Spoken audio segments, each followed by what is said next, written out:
welcome back. Part 2 of my new products. I didn't want the videos to be too long, and suddenly there's this glut of new skincare products that are really interesting. Let's start with some vitamin C products. Ole Henrikson has launched a really nice addition to his Banana Eye Bright collection, which I'm not a huge fan of the Banana Bright. I don't really get it. To me, it doesn't make any sense. I mean, I get the kind of yellow banana play on thing. I would rather use a banana powder from Rodial, to be perfectly frank, or a yellow based concealer. I don't really get it as a product. However, he's launched a face primer. I'm not a fan of face primers. He's launched a really nice vitamin C product, which actually takes me back to when he used to do a lot of products that, I mean, great packaging for a start. He used to do a lot of products that were active led, and I really liked them. Such a nice gentleman. Took me on a drive around LA once, years and years ago, when I was there on my own. In fact, I wasn't there on my own. My boyfriend got really badly sunburnt and wouldn't come out, so Ulla took me out. We were staying at Shutters on the beach. Anyway, so this is the Banana Bright Vitamin C Serum, and it's a really beautiful formulation. And the reason I like it is because it clearly states on the front it's got 15% vitamin C plus 5% polyhydroxy acids and hyaluronic acid. I mean, what more do you want from a really beautiful formulation? Now, what's interesting about it is they say it's got a 20% blend, but don't forget that's 15% vitamin C and 5% polyhydroxy acids. But the form of vitamin C is a 3-ethyl ascorbic acid. So it's one of the more stable water-soluble ones, but it's still a powerful one. And it's that gel cream formulation that I know that you and I like so much. Now, here's my beef, right? Why do skincare companies think that vitamin C products should smell like oranges? Have you ever smelled vitamin C in its purest form? Like, you know, unless it's fragrance to smell like oranges and lemons, it doesn't. Anyway, so bearing in mind this has been fragranced with citrus fragrances. Citrus fragrances, by their nature, are skin sensitizing, especially if you go in the sun. So be careful. Don't use this. You can use an unscented vitamin C if you're remotely sensitized. If you're not, and you love Ole Henrikson, it's got all the actives you could possibly need. A polyhydroxy acid is a man-made acid that is proven to be just as effective as glycolic and mandelic and all of those, but much more gentle on the skin. It will brighten your skin, obviously, because it's encouraging your skin to shed cells. 5% polyhydroxy acid is a decent amount. Plus you've got 15% water-soluble, stable form of vitamin C in great packaging. If only that was unfragranced, that would be a perfect product. Marks and Spencer's are also getting in on the vitamin C act. It is a really, really hot ingredient at the moment. And this is their G Glow. And it's vitamin C in a stable form, 10%, THD ascorbate. I love that this is now on the front of packaging. Really great packaging, really nice little airtight container, really chic, beautifully packaged. You can almost see the sort of Drunk Elephant influence here. I mean, it's beautifully packaged. I was looking at the form of vitamin C in it, and it's a tetrahexadecyl ascorbate, which is the THD, and it's the second ingredient. So it's water, then straight in with the vitamin D, which has got to be a good thing. And then it's got squalane, glycolic acid, so it's got a resurfacing acid as well, jojoba esters, all that sort of stuff. Texture and consistency. It's slightly more moisturising than the Ole Henrikson one, and it's unscented. Well done, M&S. For that reason, I would probably go with the M&S one. You've got a lower level of acids, but a more hydrating form and an unfragranced form, and it's reasonably priced. Well done, M&S Beauty. You're going the right way with your skincare. I really like it. Well done, you. And then finally, MURAD have launched this. I love this. Look at that. Can you see the bottom of that? So basically, it's two separate compartments that mix when you pump it, and this is the Environmental Shield VITA C Glycolic Brightening Serum. So all three of these are a combination of vitamin C and resurfacing acids. Now, it being MURAD, obviously it's going to be serious, it's going to pack a punch. It's a gel serum. You can tell that came straight out again because I've been testing it. Lightweight, easy to use, lightly fragranced, but it's a it's interesting that I'm rubbing all of these into my hands. I'm not getting any remote tingle so far. So the acids are low in the M&S one, fairly high in the Ole Henrikson one, but they are polyhydroxy acids.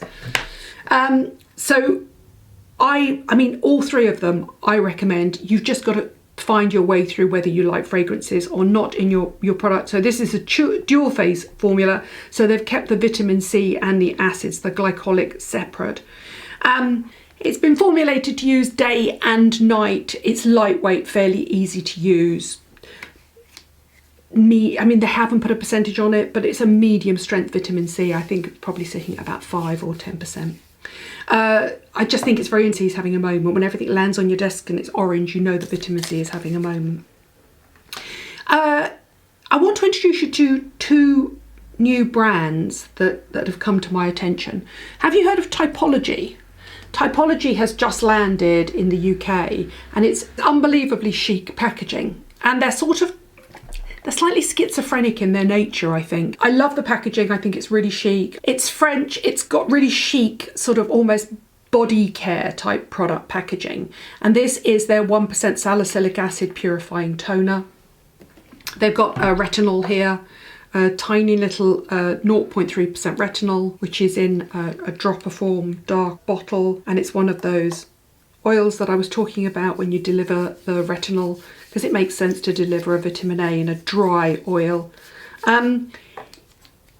My problem with all of it is this is all unfragranced, and they're trying to do a sort of ordinary inky list, but in a really chic packaging. I mean, that's the sort of thing you would normally see in a sort of French bath and body pharmacy range.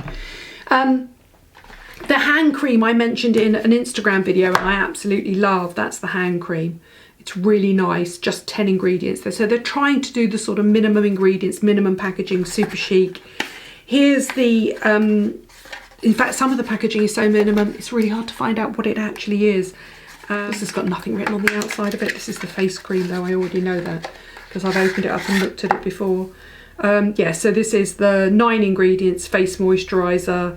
And they actually list the ingredients quite largely on the back, which I quite like. Water, coconut oil, glycerin, cetyl alcohol, which is a fatty acid alcohol that gives you a lighter feel to it. Right the way down, sodium hydroxide, sodium hyaluronate, you know. And they're lovely products. I mean, I really like the packaging. It's super chic. Will definitely kind of, you know, be attracted to that sort of, you know, arty, minimalist, almost, who's the range that does Aesop post-poo drops? I mean, that's a fairly rich moisturiser. I actually prefer the formulation of the hand cream. That's actually quite, well, I mean, it's not really surprising really, seeing as coconut extract is the second ingredient. That's actually far too moisturising for me. It's not something that I would generally use, but the hand cream has a really nice gel cream formula that dries to a mattifying finish. Anyway, the reason I say it's schizophrenic is because they've got fragrances as well. Like, try and do one thing and do it really well first. So don't try and be all things to all people. Do skincare first, do hand care, do body care, do hair care, do fragrance, but don't try and do all things to all people. Here's a perfect case in point. They do a solid cleansing bar. Oh, absolutely heavily fragranced. I just don't get the idea of doing a solid cleansing bar fragrance. If it's a soap for the body, I get, but if it's your face, you shouldn't. And then I was also sent a mint extract, which I presume is a mouthwash, but not clearly labelled. Anyway, not that many products within the range, and a little bit sort of lost. Are you a body range? Are you a fragrance range? Are you a skincare range? Are you trying to be the Inky List and Aesop combined? I mean, I don't know. It confuses me as a brand, but I do think it's one to watch. And I'm going to be testing the retinol oil because I'm going to try and convince myself that I like dry oils, and then I'm going to do an updated video on oils I've liked and tested recently, because I have tested one from Medicate that I do really like, and it's the first time I've ever used an oil and really liked it. I'm going to speak to an expert about it because I suspect that it's they're not pure oils, they're not pure plant oils. They come out of a lab if I like them, obviously. So have a look at that brand. I think it's an interesting brand to watch. Beautiful gifts for people. You know, the hand cream is absolutely amazing. That's the best product I've used so far. The moisturiser is too rich for me. 1% salicylic acid. Salicylic should be 2%. Everybody knows that. This is another product or another range that's come to, ROMILLY WILDE has come to my attention. Now this is what worries me about this. Nutritional performance, clean beauty define.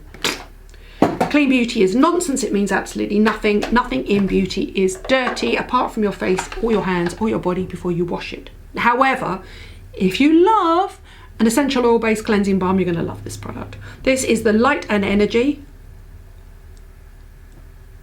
I'm sorry. The Light and Energy Serum Cleanser, Vibrant Glow Cleanser, 100% natural dynamic beauty. It means nothing. But it's a lovely cleansing balm. It's really heavily fragranced with essential oils, which I don't really mind in a cleanser. Goes on as a sort of yellow waxy balm. There you go, like that, which you'll have seen before in some of these slightly more plinky plonky brands. Blends in beautifully, turns to milk in an instant when you rinse it off. Smells of spas. I do love the smell of essential oils. I really do. I just don't want to put them on my face. I don't mind in a cleanser, but nothing else. And then when you rinse it off, the water will sit in bubbles on your skin, which is great if you've got dry skin. Great if you don't mind having essential oils in contact with your skin. Otherwise, it's a first cleanse, and you will need a second cleanse to get a water-based ingredient into your skin afterwards.